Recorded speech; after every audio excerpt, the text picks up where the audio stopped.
The first thing my son heard that evening wasn't my voice. It was the news anchor saying my name. Authorities say retired Seattle engineer Richard Bennett saved at least 6 people after rushing into a chain reaction crash outside SeaTac Airport. Witnesses say he ignored repeated warnings and climbed into burning vehicles while waiting for firefighters to arrive. My son dropped his phone. My daughter stopped chewing halfway through dinner. And just 2 hours earlier, they had both told me to take an Uber. My name is Richard Bennett. I'm 68 years old, a retired civil engineer from Seattle, Washington. I've never liked being the center of attention. For 42 years, my wife Linda handled birthdays, holidays, neighborhood gatherings, and family dinners. I was happiest fixing a leaky faucet, building a bookshelf for the grandkids, or grilling burgers on a quiet Sunday afternoon. Linda always said I was the kind of man people depended on because I never complained. Maybe that was true. Or maybe I simply never wanted the people I loved to carry my burdens. That habit would eventually become my greatest mistake. 3 days before everything changed, I stood beside my wife's casket in Vancouver. Linda had spent the last several months there with her younger sister after her cancer became more aggressive. The treatments available in Canada offered one last possibility, and her sister insisted on helping care for her around the clock. I traveled back and forth as often as I could. Every trip became harder. Every goodbye lasted longer.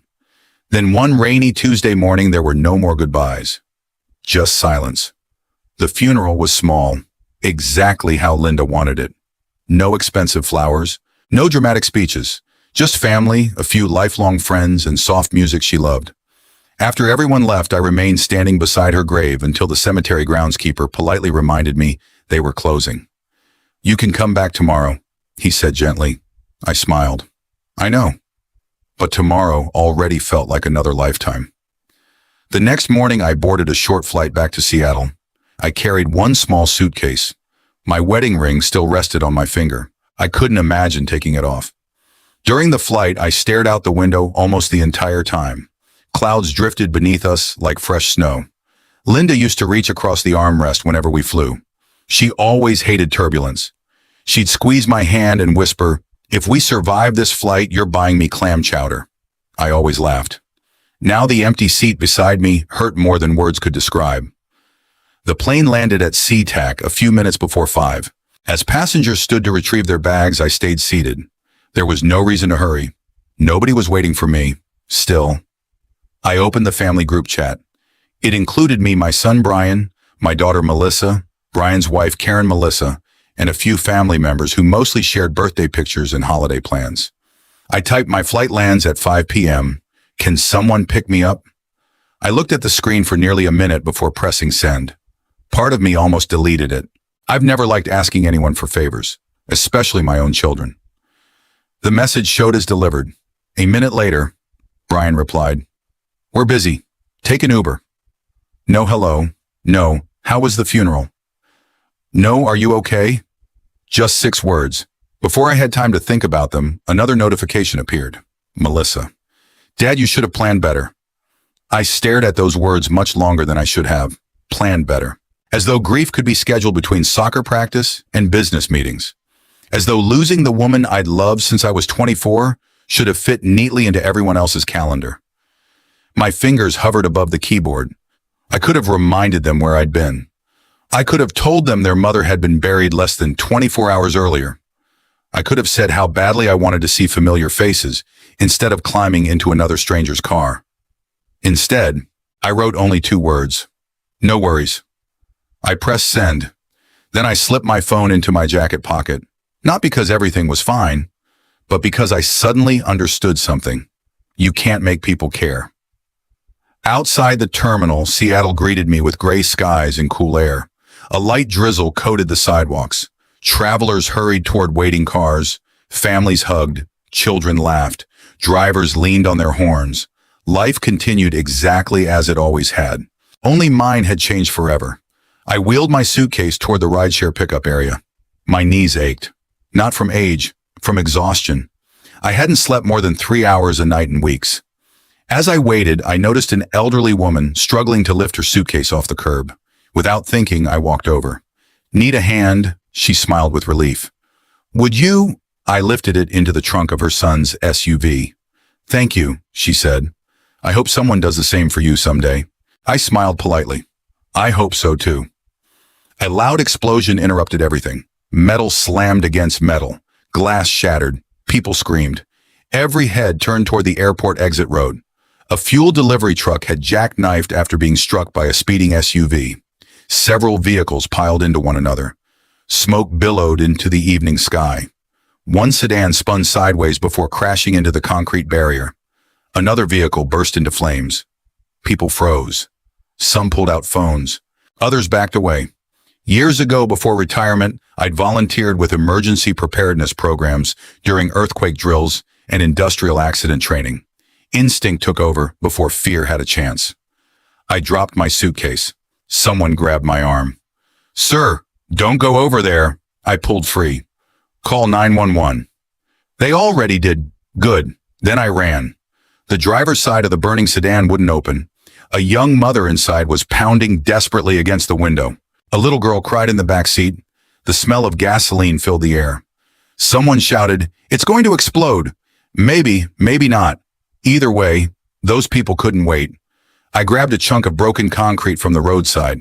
With every ounce of strength I had left, I swung it against the side window. Once, twice, 3 times. The glass finally shattered. "Cover your face," I yelled. The mother shielded the little girl as I cleared away the remaining shards. Behind me, sirens echoed in the distance. But they still sounded far away. Far too far. And all I could think was one simple thing. Linda would never forgive me if I stood there and watched someone else lose the person they loved. The first police officer who reached me grabbed my shoulder and shouted over the noise, "Sir, step back. We need you behind the barricade." "I can't," I answered, pointing toward an overturned SUV. "There's still someone inside." The officer looked where I was pointing. A hand was pressed against the cracked windshield. He didn't waste another second. "You!" he yelled to 2 firefighters running toward us. "Help him!" Until that moment, I hadn't realized how badly my hands were shaking. Adrenaline had drowned out everything else. Now I could feel cuts across both palms from the shattered glass. My right sleeve had been scorched where flames had licked across the doorframe. My knees ached from kneeling on broken asphalt. But none of that mattered. The firefighters pried open the SUV while paramedics rushed toward the sedan I'd helped open. Someone behind me shouted, "The little girl is breathing." I closed my eyes for one brief second. "Thank you, Linda." Nearly 45 minutes later, the scene was finally under control. Emergency vehicles surrounded the entire airport entrance. Traffic stretched for miles. A police officer approached carrying a clipboard. "Sir, what's your name?" "Richard Bennett." "Age?" 68. He looked at me for a long moment. "You should probably be in one of those ambulances." "I've had worse." He smiled despite himself. "My wife says every man over 60 says exactly that." The word wife hit me like another collision. I nodded quietly. "I just buried mine yesterday." His smile disappeared. I'm sorry." "So am I." He lowered the clipboard. "I'll keep this brief." Over the next 20 minutes, I answered questions. Which vehicle had I reached first? How many passengers had I pulled out? Had I seen what caused the crash? Several witnesses interrupted repeatedly. "No, officer," one woman insisted. "He's leaving things out." "What do you mean?" "He went back." Another man stepped forward. 3 different times. A young college student added, "Everybody else was standing there filming. He kept running back." I shook my head. There were firefighters there. "Not at first," the student replied. "They got there because you bought everyone time." I didn't know what to say. I hadn't been keeping count. I'd simply seen people who needed help.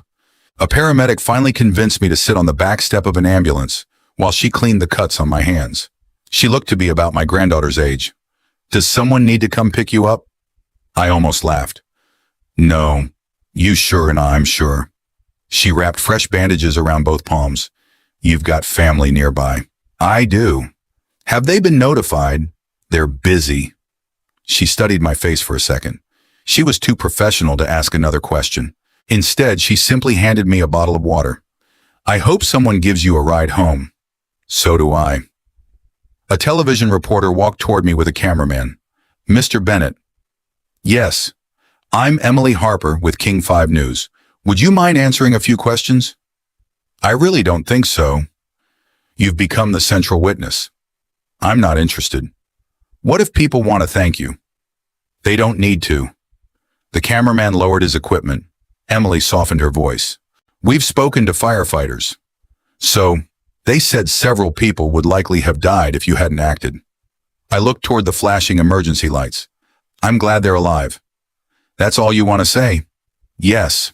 She nodded respectfully. Fair enough. She turned away without pressing further. I appreciated that. Linda always admired people who accepted no as a complete sentence. Because airport traffic had become impossible, the police drove me to a nearby hotel where stranded travelers were gathering. One of the officers insisted, "You shouldn't be wandering around tonight. It's only a few miles from my house, and the roads are closed." He wasn't wrong. I checked into a modest hotel less than 10 minutes from the airport. Nothing fancy. Just a quiet room with beige walls, a small television, and a window overlooking the parking lot. For the first time all day, there was silence. I set Linda's small travel bag on the dresser. Inside was the blue sweater she'd insisted on bringing, even though she never wore it. It still smelled faintly like her perfume. I sat on the edge of the bed holding it. That was when I finally cried. Not because of the accident, not because my hands hurt, but because there would never again be another text from Linda asking if I'd landed safely. Across town, my children knew nothing about where I was. Brian had just finished dinner with his wife Karen and their teenage son. Melissa was helping her youngest daughter finish a science project. Neither had watched the news yet. Brian glanced at the family group chat. Dad hadn't answered after writing, "No worries." Karen frowned. "Did your dad make it home?" "I'm sure he grabbed an Uber." "You could have picked him up." Brian sighed. "I had a client dinner." Karen didn't argue. She simply nodded, but her expression lingered longer than he liked. About an hour later, Brian's phone began vibrating. First his neighbor, then an old college friend, then a former coworker, finally his boss. "Brian." "Yeah, I just saw something on television." "What? Is your father Richard Bennett?" Brian frowned. "Yeah, why? You need to turn on Channel 5. "What happened?" "Just turn it on." The line went dead. Brian picked up the remote. The television was already covering the airport accident. Footage from a news helicopter filled the screen. Smoke, fire, ambulances. Then the camera zoomed in. A gray-haired man wearing a dark jacket was climbing through the shattered window of a burning sedan. Brian leaned closer. "No," Karen whispered. "Brian." The news anchor continued. Authorities say retired Seattle resident Richard Bennett repeatedly entered dangerous crash zones before first responders fully secured the scene. The screen changed. There I was, standing beside an ambulance with blood running down my sleeve. The reporter continued. Witnesses described Bennett as remarkably calm despite the danger. Karen slowly turned toward her husband. "Wasn't that—" Brian couldn't answer. His throat had closed.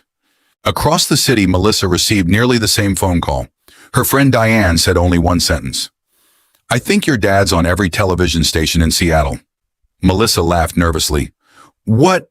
"I'm serious." She turned on the television. Seconds later, she covered her mouth. The footage replayed again and again. Then the producers displayed a screenshot from the family group chat timeline investigators had reconstructed through airport security records. Mr. Bennett had reportedly arrived from Canada earlier this evening after attending his wife's funeral. Melissa's eyes filled with tears. Her mother. She had been so consumed by deadlines, children's schedules, and everyday life. She hadn't stopped to imagine what that lonely flight home must have felt like. Then another image flashed across the screen. Me, walking alone through the airport terminal, carrying one suitcase. No family waiting. Melissa whispered, "Oh, Dad." My phone remained face down on the hotel nightstand. I hadn't looked at it once. I didn't hear the vibrations, didn't see the missed calls, didn't notice the flood of text messages arriving one after another. For the first time in years, everyone wanted to know where I was. I woke up just before 6 the next morning. For a few peaceful seconds, I forgot. I forgot I was in a hotel instead of my own bedroom.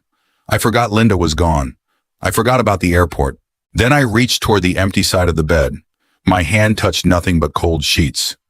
Reality came back all at once. I sat there for a long time, staring out the window as the Seattle sky slowly turned from gray to pale blue. The television remained off. I had no interest in seeing myself on the news. I'd spent 40 years solving problems behind the scenes. Recognition had never been part of the job. Linda used to tease me about that. You'd rescue the whole neighborhood, she'd say, then sneak away before anyone could thank you. She wasn't wrong. My phone buzzed again, and again. I finally picked it up.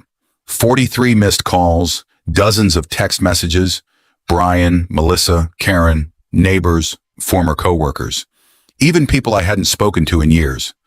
The first message from Brian read, "Dad, where are you?" The second, "Please call me." Then, "I'm sorry." Melissa's messages weren't much different. "Dad, please answer. We're worried. Please don't be alone." I stared at the screen without replying, not because I wanted revenge, not because I wanted them to suffer. I simply wasn't ready to talk.